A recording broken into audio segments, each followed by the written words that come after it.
Muy buena tarde, bienvenidos, bienvenidas al seminario de investigación. El día de hoy vamos a revisar las plataformas de preregistro y consulta de proyectos de investigación, Próspero y Clínica Trials. Bueno, su servidor Néstor Rodolfo García Chong. Y bueno, vamos iniciando con la primera lámina. Para empezar, hay una pregunta importante que tenemos que pues, responder, ¿no? Esta pregunta tiene que ver con que por qué debemos registrar los protocolos de ensayos clínicos y revisiones sistemáticas.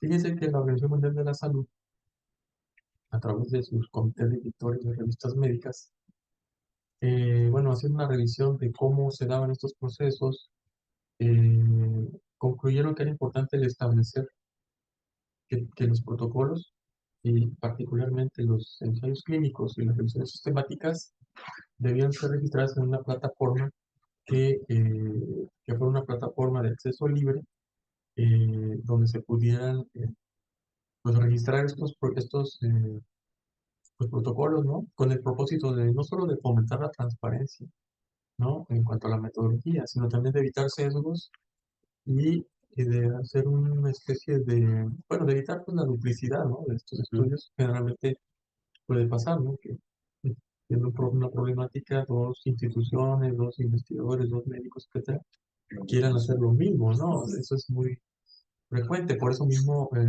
digamos, se generó este consenso. Y bueno, además también esto permite la revisión por pares. En ese sentido, me parece que también pues es importante, ¿no? Bueno, pero antes que continuemos, sería importante pues revisar un poco qué cosa es un ensayo clínico. Como bien ven ahí, pues es cualquier estudio que, para empezar, es prospectivo y que va a tener como participantes pues, a seres humanos o un grupo de seres humanos en una o más intervenciones, ¿no? Para evaluar qué efectos en términos de resultados para la salud se tienen, ¿no? Es decir, el pronóstico para la vida, el pronóstico para la función, etcétera. Y bueno, y también, eh, fíjense ustedes que un ensayo clínico puede denominarse de otra forma, ¿no? Se pueden llamar ensayos de intervención, recordando que pues esto incluye medicamentos, células u otros productos biológicos, también procedimientos quirúrgicos o radiológicos y también en la parte de la psicoterapia, los tratamientos conductuales, y que todos estos son, digamos,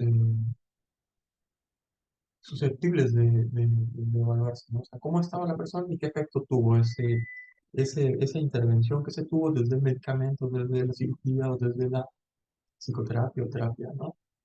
Y bueno, también considerar que esto aplica también para los procesos de atención preventiva, entre otros. Hay muchos formas, ¿no? Bueno, entonces, considerando esto, vamos a una primera plataforma que es la de Próspero. Esta plataforma es una plataforma de acceso, eh, o sea, libre. Cualquiera puede, a nivel mundial, ajá, cualquier persona puede ingresar, pero tiene, digamos, una base, ¿no? O sea, esto tiene digamos, o sea, todo esto se guarda en un lugar. O sea, el control lo tiene el Instituto Nacional para la Investigación de Salud de Estados Unidos, el NIH, y esto está en la Universidad de York, Reino Unido. Y bueno, un poco la idea aquí es que este registro, pues, no sea gratuito, sino que también esté disponible para que cualquier otra persona que esté interesada en ver si no lo que está proponiendo ya lo, ya lo registró alguien más, ¿no? Pues verifique antes. Es como las patentes, ¿no? En Google Patent tú puedes revisar, tú tienes una idea, te ocurre una patente, la generas, pero tú no sabes si esa idea que tú tuviste ya la registró alguien más. Entonces buscas en Google Patents y evitas duplicidad, no evitas desgastarte en generar tu proyecto de patentes, sino que ya está. Entonces, como pueden ver aquí, esa es un poco la lista de la página de Próspero, perdón. Y aquí podemos entrar, bueno, esto está en inglés, aunque hay un apartado en donde puedes tú pedir que si necesitan cambiar al español.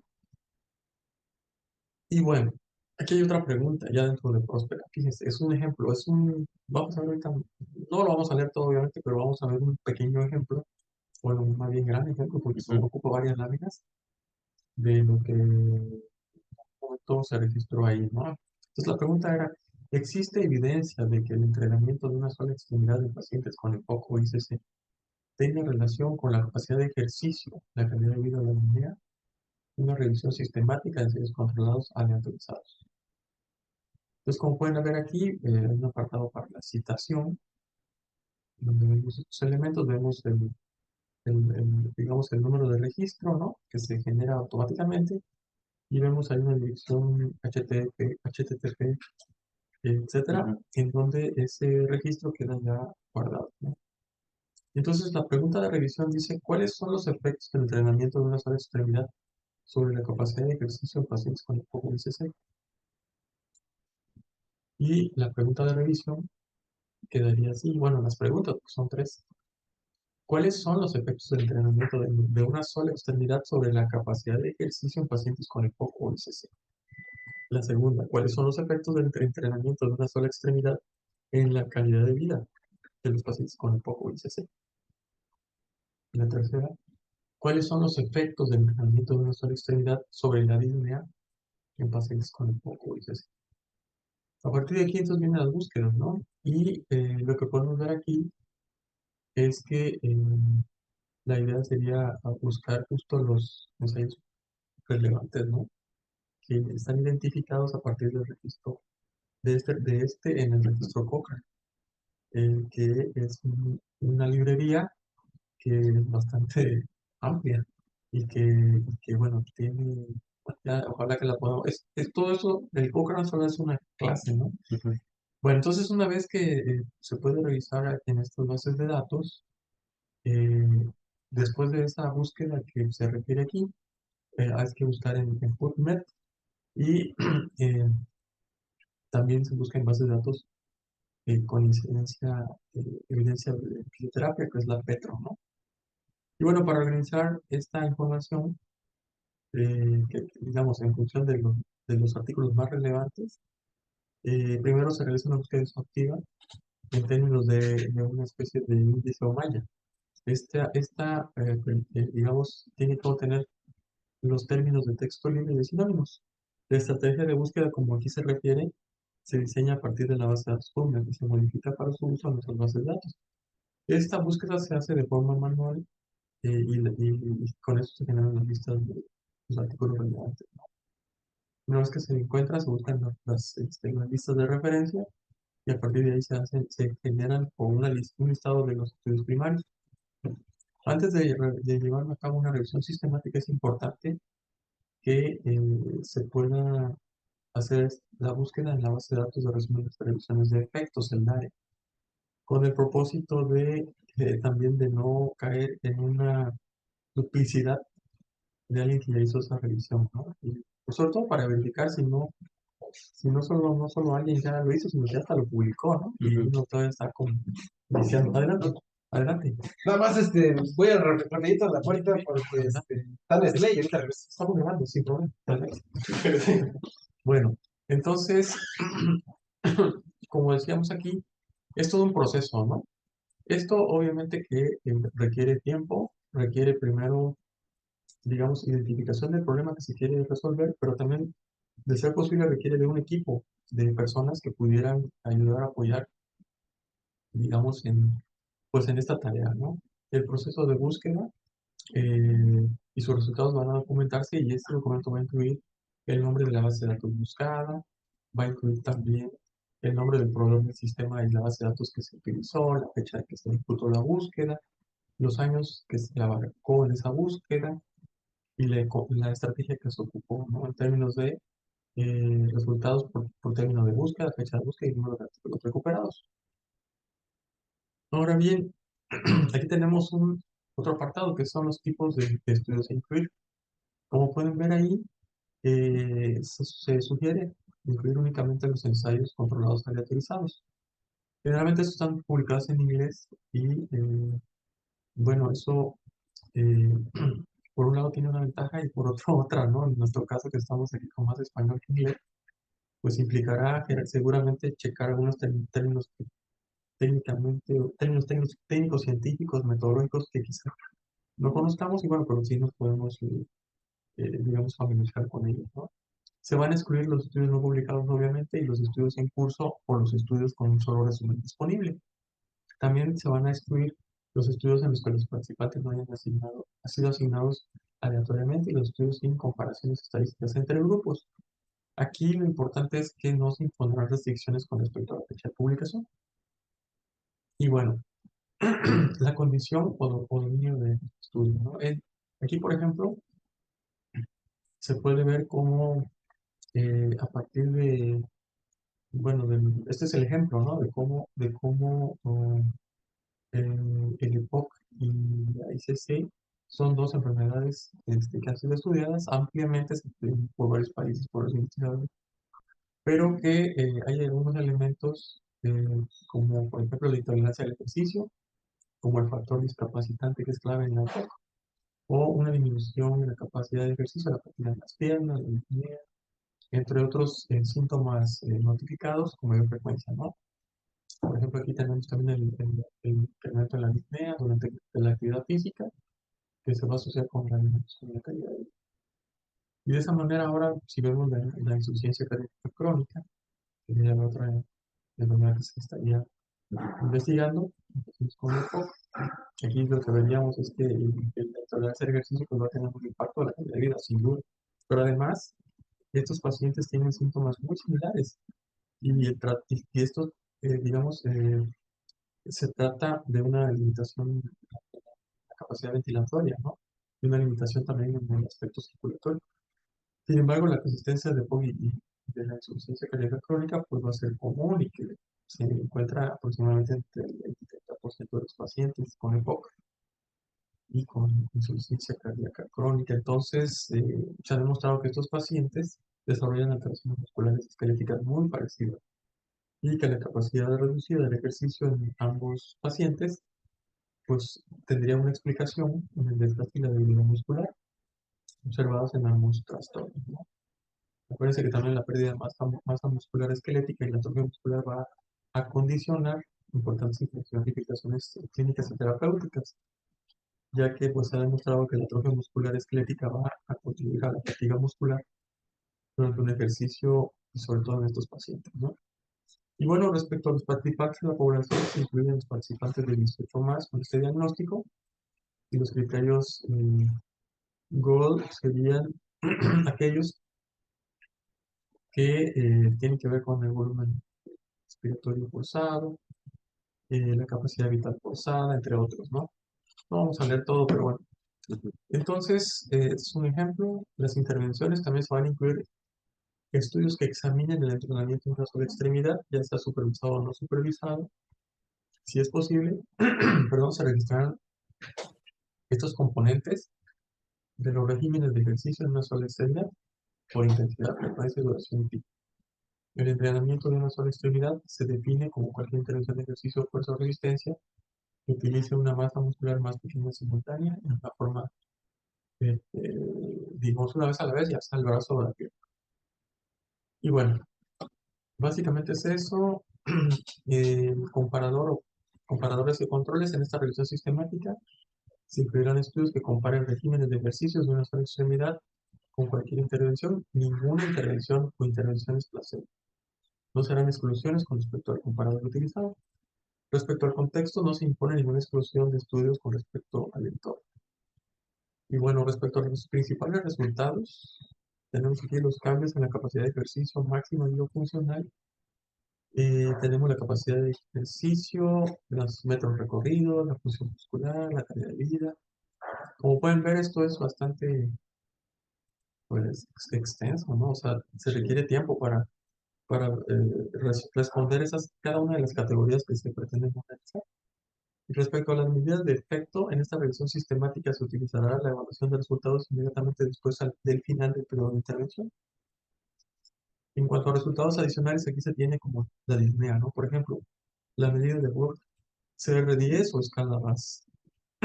Respecto a las medidas de efecto, en esta revisión sistemática se utilizará la evaluación de los resultados inmediatamente después o al final del periodo de intervención. Y con respecto a la extracción de datos, Pues aquí la inclusión de los estudios se realizará en tres pasos. El primer paso sería que el autor revisa y examina los últimos títulos. Se excluyen los estudios irrelevantes. En el segundo paso, los dos revisores examinan los resúmenes de forma independiente y se excluyen los estudios irrelevantes. Y en el tercer paso, se leen los artículos completos de forma independiente por parte de los revisores y se excluyen los estudios que no cumplan con los criterios de inclusión. En cada fase de los estudios de revisión se clasifican en tres grupos. En el primero, en la fase 1, la selección de los títulos, un revisor. ¿Qué se revisa? El artículo parece cumplir con los criterios de inclusión. Incluido en la fase 2, el artículo claramente no cumple con los criterios de inclusión y queda excluido.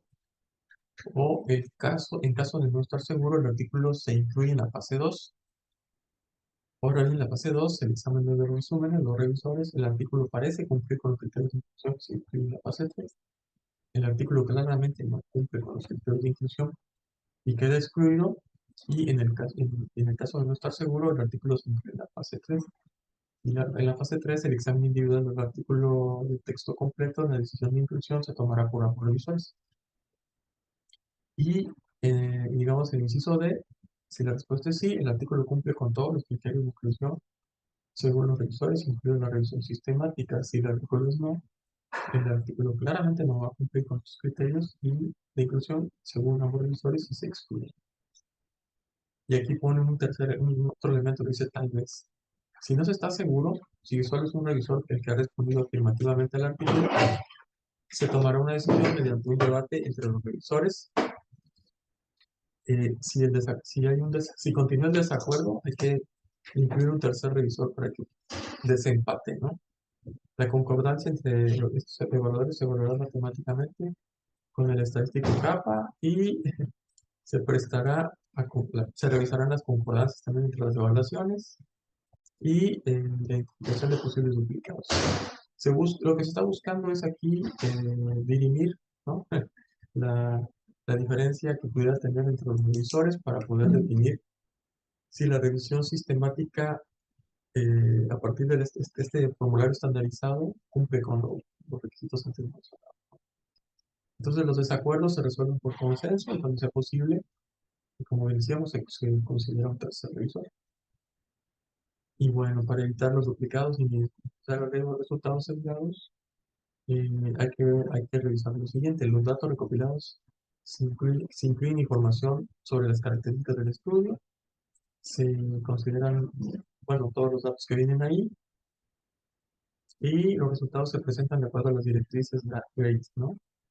Y con el perfil de evidencia y la tabla de resumen de hallazgos. En cuanto a la evaluación del riesgo de sesgo o calidad, para identificar los posibles duplicados y minimizar el riesgo de los resultados sesgados, el formulario de extracción de datos va a incluir la información que podemos ver ahí, que es la ubicación y el entorno, el nombre de los autores, algunos detalles sobre las intervenciones y participaciones, así como la referencia y la fecha de divulgación. Eh, Hay una herramienta de riesgos de sesgo en Cochrane que se podría ocupar también. Y bueno, sí, sería motivo de otro. Cualquier desacuerdo con respecto al riesgo de sesgo se resuelve mediante la discusión entre los revisores. Y bueno, hasta aquí, como pueden ver, no es nada fácil. O se requiere todo un proceso, tiempo, personas, etcétera, ¿no? Pero bueno, no es imposible y es muy importante hacer. Entendemos que nosotros estamos aquí haciendo nuestros primeros acercamientos a este tipo de esfuerzos, pero en otras instituciones esto es el pan de cada día, como digo por ahí. Ok, entonces ahora vamos a ver qué es un clinical trial, ¿no? ¿Qué cosa es? ¿Para qué sirve? Bueno, la finalidad de un ensayo clínico es probar fármacos, ¿no? Que van a permitir saber qué tan eficaces son, pero también si tienen o no, pues los eventos adversos, etcétera, todo lo que podemos ver como secuelas, consecuencias, ¿no? Sí te ayuda en una parte, pero te perjudica en otra, ¿no? O te da sueño, te da tos, o no. Todo esto se puede, digamos, identificar a partir de un clinical trial. ¿Y cuál es la idea? Que esto ayuda, bueno, se intenta ayudar a que las personas se sientan mejor, es decir, a mejorar en términos la patología que están teniendo, o sea, tratar de recuperar su salud, o por lo menos evitar que se empeore. Y entonces son estudios médicos en las que participan personas, ¿no? Y que ayudan a que a que nuevas formas de tratamiento pues sean seguras y eficaces para prevenir, detectar o tratar enfermedades. Ahora bien, ¿dónde podemos buscarlos? Bueno, si le han diagnosticado una enfermedad como dirigido al paciente, ¿no? O un trastorno y le gustaría encontrar un estudio clínico, entonces vente aquí. Y bueno, ¿quién puede hacer un ensayo clínico? Los ensayos clínicos son diseñados por investigadores que pueden ser médicos o bien pueden ser profesionales del área de la salud, pero que sean expertos en el diagnóstico y tratamiento de pacientes con una enfermedad específica. Y estos pues, que serían sometidos a una evaluación y aprobación por autoridad sanitaria. Por ejemplo, en España, la Agencia Española de Medicina. ¿Cuáles son las 4 fases del ensayo clínico? Pues aquí están, ¿no?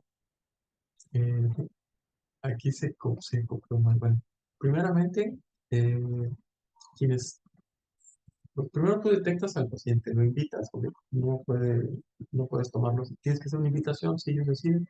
Entonces ya se tiene todo un protocolo, unas cartas de consentimiento, sentimiento, dependiendo. Y hay una tercera, en donde el paciente puede, en un momento, en un punto, digamos, ya inició, ¿no? Y está a la mitad, y decide salirse porque ya, por lo que sea, puede salirse. O sea, puede abortar. Entonces, en los protocolos siempre es importante tener una tasa de no respuesta que va del 15 al 20%. Es posible que esa proporción de la población que tú elegiste pueda decidir salirse, ¿no? Y bien.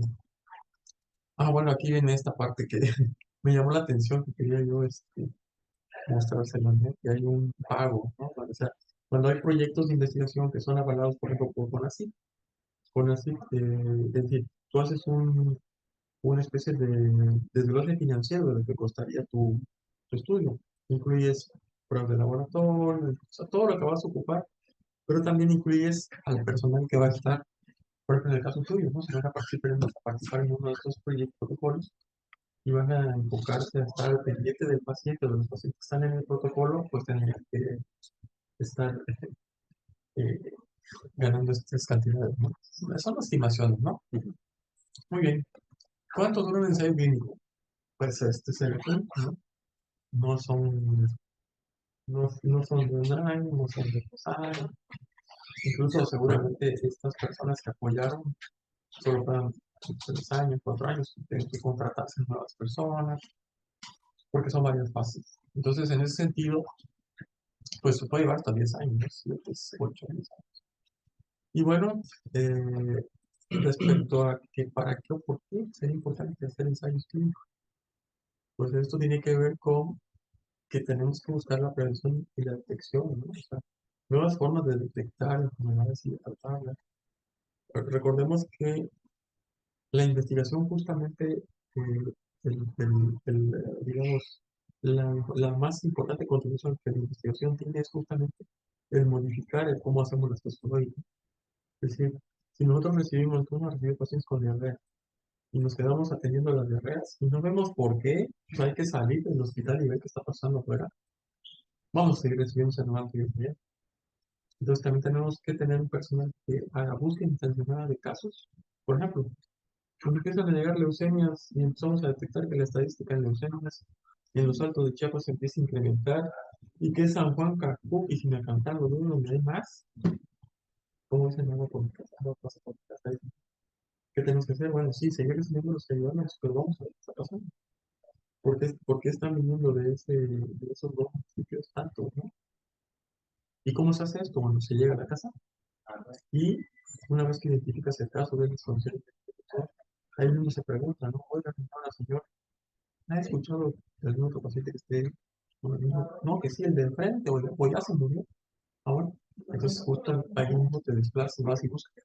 Y eso es lo que habría que hacer, ¿no? Bueno, entonces los tratamientos pueden ser no solamente medicamentos, digamos, de fármacos, sino también pueden ser nuevos procedimientos quirúrgicos, pero también, digamos, nuevas pruebas que puedan ser eh, como prometedoras, ¿no?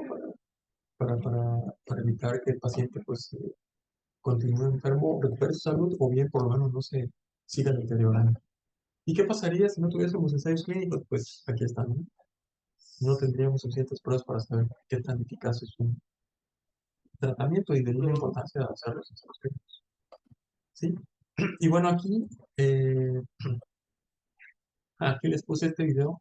Si lo pueden ver, aquí está la liga. Bueno, en el video o en el chat se les puedo compartir la liga para que no me lo si lo quieren ver a partir del minuto 14, porque los primeros 14 minutos, pues o no tienen nada o es como la presentación, pero lo que importaría vendría para partir del minuto 14. Igual si quieren ver este, aunque este ya es para hacer, para quien esté interesado en ya iniciar un ensayo clínico, ya como las preguntas más importantes que se hacen, que nos responden dos especialistas de COFEPRIS.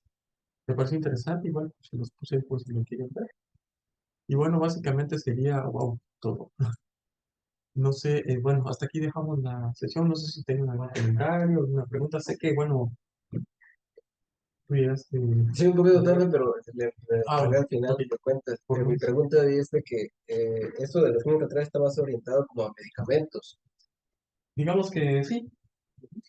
En el caso, es que así como en pediatría no podemos experimentar pues con niños. Bueno, es que ese es el punto, ¿no? O sea, se puede hacer, pero tienes tú que entrar pues, precisamente para eso están los comités. Comité de investigación, comité de ética de investigación y comité de bioseguridad. Les voy a platicar el caso de un protocolo que nos llegó. Resulta que el protocolo iba a, ¿cómo se puede decir? Sí, a empezar a registrar alumnos con TDAH. Querían probar cuál era la reacción al estrés de estos niños al colocarlos en una silla, en un lugar, amarrados. Les iban a poner un espectro foco Estimular. este estimulante, justo imagínense era una tortura. Eso no era posible. Entonces, eso sí, no se aprobó, pasó. Por supuesto que no. La pregunta que tú haces, considerando tu tesis, ¿crees tú que podrías salir? ¿O por eso hacías la pregunta? No, pero lo decíamos por oncología, porque en una ocasión llegó una paciente que tenía un cáncer, o sea, tenía dos cánceres distintos en algún momento. Tenía un cáncer de ovario y un cáncer de un adenoma de su duodeno. Y no hay guías estandarizadas para ese tipo de cánceres porque es más común que se den en adultos que en niños. Entonces, lo único que vi que hizo la doctora Ramos, porque era su paciente, fue que agarró un protocolo de adultos para ese tipo de padecimientos y lo ajustó a la dosis para el peso y metro cuadrado de ese pequeño. Y pues ahí es donde me quedó la duda de, bueno, obviamente ella sabe lo que está haciendo porque es oncóloga, pero realmente no es un protocolo de pediatría, es un protocolo de adultos que ella lo aplicó en ese paciente. Quizás lo hizo porque no hay hasta el Sí, momento, hasta el momento no hay nada digamos, registrado. exacto. Pero bueno, eso no, con mucha más razón de haberse registrado cada cosa que se hizo, ¿no? O sea, todo para documentarlo, sobre todo, quizá para ahí sí una publicación del caso, ¿no? Porque es un caso que puede dar pie a un protocolo ya multicéntrico, ¿no? En varios países para poder, y en el caso de tu tesis, doctor, ¿crees que tu evidencia o sea, te sirve esto que vimos o tu Sí, experiencia? principalmente, bueno, en la primera plataforma de Coursera, ¿no? Bueno, primeramente identificar que la tesis pues, no se haya replicado, bueno, que no haya una réplica de esa tesis en el hospital, si se haya registrado, ¿no? Y de ahí pues igual guiarme pues de los parámetros o directrices de los demás trabajos para enfocar el mío también, Sí, claro. claro. Bueno, y no solo en el hospital, ¿no? Sino es que esto es a Sí, nivel a mundial. nivel O sea, mundial pues ver sí, si alguien claro. más hizo eso. Muy bien. Pues bueno, voy a cerrarla para que no se extienda mucho el video. Muchas gracias. Voy a cerrar la grabación. Las horas de esa grabación. Stop. Ah, así para que salgamos aquí. Creo que ya, o no. ¿Dónde le hago? Dice que Creo sigue, que, sigue grabando. creo que no, al izquierdo. A ver, dame tu. Recording. Ah, ok. Ujú. No, creo que ya, porque normalmente sale un punto rojo en medio cuando está grabando. Sí, ¿verdad? A ver, pero entonces aquí me ven, ¿no? Ya, Sí, ya se ya. supone que ya.